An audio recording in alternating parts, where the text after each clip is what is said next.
Welcome back to Rest Runes. So tonight we're going to see what the elders have to say. I think I misspoke. I know I did last night. The younger rune that the Danish use is 16, whereas the Germanic elder uses 24. And that's what I'm using is the 24. So let's go ahead and get acclimated. I'm connecting myself to the runes.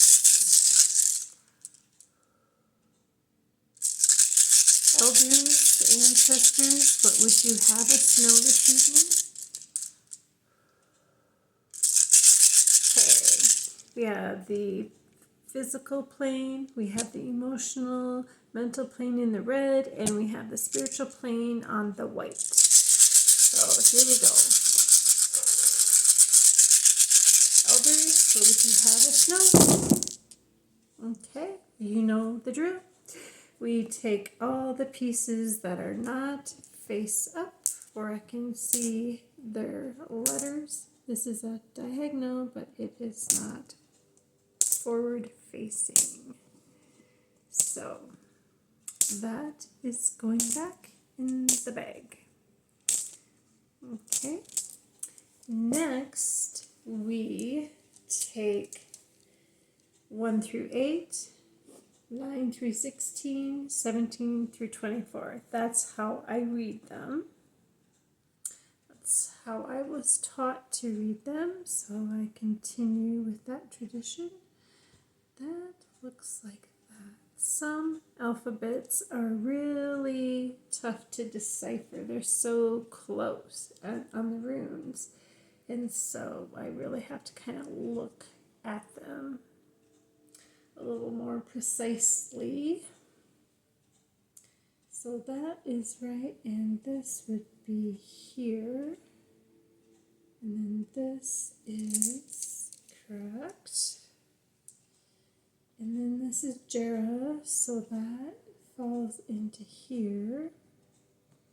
And then this butterfly looking one is here. Oh, wow. So we are definitely concentrating. Let's move my board here. We are definitely concentrating on the spiritual realm again. So let's take a look at this. We have 1 in the physical plane, we have 3 in the emotional mental plane, and we have 6 glorious runes in the spiritual plane. So let's take a look at the physical. Oh, I should mention we have 3 in the vertical position. So maybe let's do that first, shall we? Because that makes sense. And there's only 1 in the physical plane, so we'll read it vertically first. So this rune is Urus. This is the power rune. So think of conquest, courage. You have freedom, passion. Just beware to not exaggerate risk. You could lead to failure. Okay, this one is really close to Gibo, which is a cross or an X. This one is more of the cross, kind of a diagonal slant. This is Nothis. This is necessity, fire. You're searching for the essentials. Sometimes it might mean a difficult lesson. We're talking destiny, solitude, could be rebellion. And then this is Berkano. This is the birch tree. It's motherly love, femininity, growth. Okay, it could mean that you're pregnant with children. So what is the divine message with these 3? Take courage. Sometimes it's necessary, but at the end of the day, always remember motherly, brotherly love, right? Okay. Let's go to the emotional, mental realm. Okay, again, we have Nothis, which is necessity, fire, your search for the essential. Sometimes it means a difficult lesson if we think of the crossing Christianity, that makes sense there. Okay, looking for solitude. Sometimes when we search for solitude, we actually get clarity. This is Iza, this is the icicle. Sometimes we just need to chill out. And sometimes our vices need to be controlled. If we stay calm, there's victory over our obstacles. When we can do that, we may achieve Jera, which is the harvest, the wheel of fortune. Okay, we will be recovered. It's a completion of a cycle.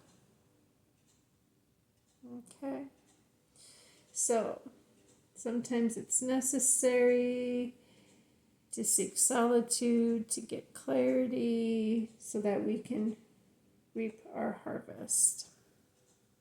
Now let's look at the spiritual plane. There are 6, so that is the main focus of the night. We have Berkano. Again, that's motherly love, femininity, growth, joy. These have been coming out a lot together. They just keep coming out together. A lot of this whole line keeps coming out, so it must be a divine message that we need to keep hearing. Whoops. So, one is thinking with your heart, and one is thinking with your mind. So, this is Iwas. This is like horse's ears. This is talking about spiritual connection, thinking with your heart, friendship, loyalty, trust, devotion. Okay? Whereas this one is more manas. This means man. This means meditation. You might be idealizing something, searching for autonomy. You might have legal victory over things. It could potentially mean potential betrayal from love. But mind over matter, you're thinking more about the community. Sometimes we just have to go with flow. I know that this is really a personal one with me lately. Sometimes I'm just so uptight. I just need to go with the flow. Could be I need introspection, balance. You have psychic abilities. Okay, sometimes there's tribulations or humiliation or a disagreement to overcome. If we can get through the flow, then we have the hearth. Oh, not the hearth, excuse me. This is Dagas. This is the butterfly. We're released. We see the light. There might be change, a new beginning, a new cycle of fortune. Okay, intrigue has been thwarted. If we can do that, then again, this is a rune that comes up a lot for us. This is Othala. This is the master house. This is ownership. We have followed our ancestors. This is the beehive. So we have home, assets, inheritance, family, tradition. We've learned from the past, and this is good luck. So, in order to have motherly love, we need to think with our mind as well as our heart. Sometimes we just have to go with the flow in order to reach a new cycle, have new insight into things, and to receive our just reward at the end, to be able to have it all. So, thank you for coming in tonight. I hope that message helps you in which rune keeps appearing or which ones you need to keep working on. It's always a great practice. So, hopefully you go within as I do and just kind of think about the message that's involved. So, until next time, talk to you later. Bye for now.